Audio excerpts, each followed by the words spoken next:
My name is Michael Winter. I'm third horn in the Boston Symphony Orchestra and the Boston Pops. I've been in my position here for 8 years now. So as third horn, I sit kind of in the back of the hall, which works pretty well for me.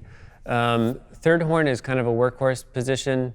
I get to do all the really fun, big, loud stuff, but I don't have to sweat nearly as much as the principal's horns do when they have the scary solos at the end of the concert. I just sit and listen to them play it awesomely, so it actually works out really well for me.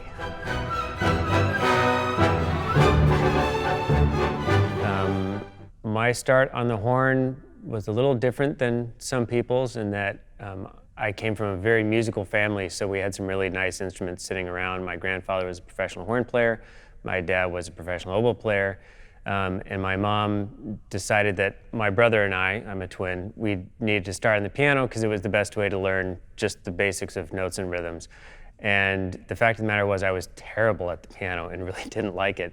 So one day my mom said, "Hey, your grandfather called and he wants to know if you or your brother is interested in playing the horn." And I said, "Ooh, does that mean I can quit the piano?" And she said, "Sure, I guess so." I said, "Great, I'll play the horn," which is why I'm playing this, which is not the best story in the world, but it got me here. So, you know, could be worse.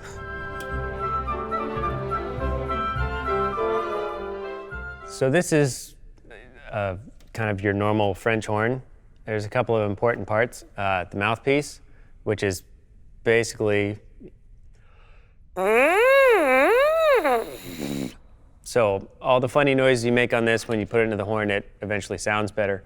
My horn has this screw ring, which lots of them don't, but literally the bell screws off of the horn. It just, when we're traveling for work and going on tour, it makes it easier to have a smaller case. The number one thing, as you're, pull out slides to dump the water out, stuff like that, never force anything on the instrument. For as solid as these feel, they're just a piece of brass. So if anything doesn't want to move easily, that's okay. Let somebody else who really knows what they're doing mess with it. There are tons of teeny tiny parts, little screws, all kinds of stuff. And it's one of those, I can tell you from personal experience, that it takes a half a second to move something a quarter turn too far and then realize that it's broken, and it takes some repair guy 3 hours to fix it. So when in doubt, don't do it yourself. Ask somebody who is an expert in their field. General thoughts on cleaning the horn. The best thing to start with is don't eat something and then play the horn, because you'll just kind of shoot it all through the instrument. So I literally brush my teeth before I play. I have a toothbrush that sits in my horn case. Oiling the horn's pretty important. You don't have to do a ton of oil, but every day, whether it's 5 drops of oil down the lead pipe and then it'll kind of circulate through, or you can pull one of these slides, squirt some oil in, put the slide back in, and just kind of do that so the valves stay lubricated. That's a pretty good idea. You can also get a snake.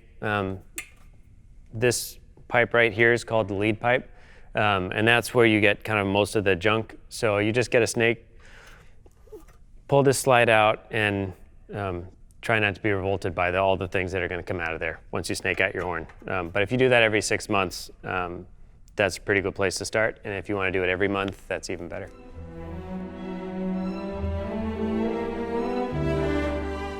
My practice routine now as a professional is that it's the thing that starts my day. I literally wake up, take a shower, go downstairs and practice.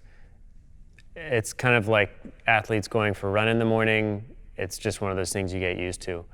When you're in college or at a professional level working on something, 3 practice sessions a day is what you hear from a lot of people, and that can be 45 minutes or an hour, so a pretty good chunk of time. When you're first starting out, obviously you're not going to be able to do that because these tiny little muscles in your face take a lot of time to build up. So if you're practicing 15 or 20 minutes at a time when you first start, that's pretty good. The important thing is enjoy it. Don't expect it to be perfect. Even as professionals, when we sit down and practice, your goal is to be getting things accomplished, to be getting work done. The long-term trajectory of things getting better is what you're looking for. Even if you're missing notes, You'll have a day where things are a lot better and a day where it feels like the horn's not going so well. As long as that kind of overall arch is you feel like you're getting better, it's okay. We all have bad days. The most important thing is to enjoy it. This can be the most fun in the world, so don't put too much pressure on yourself. So here's one thing on the horn. You know, you hear a lot of the horns can hit lots of notes and miss lots of notes all at the same time is because we only have a certain number of buttons. So one good thing is to get used to knowing where all these different harmonics are on the horn, kind of starting on the bottom and work your way up.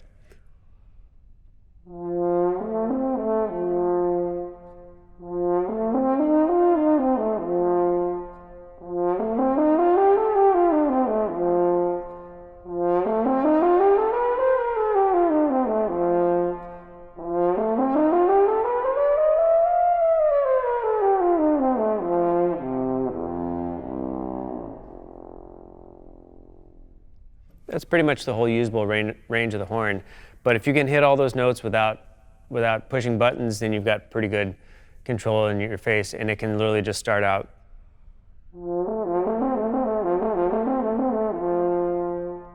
And then you just kind of expand as your range gets better as you get older.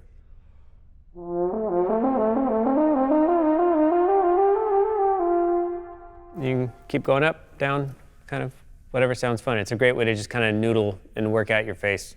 Playing any instrument really, really well, whether it's the flute or the horn or anything else, is equally challenging. But the most important thing is to enjoy what you're doing.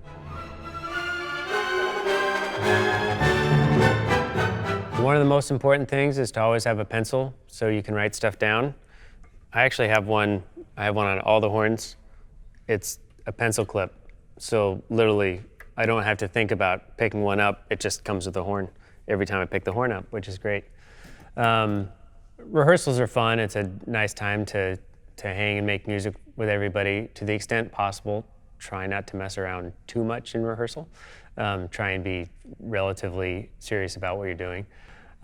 Always make sure you double check your case with your music.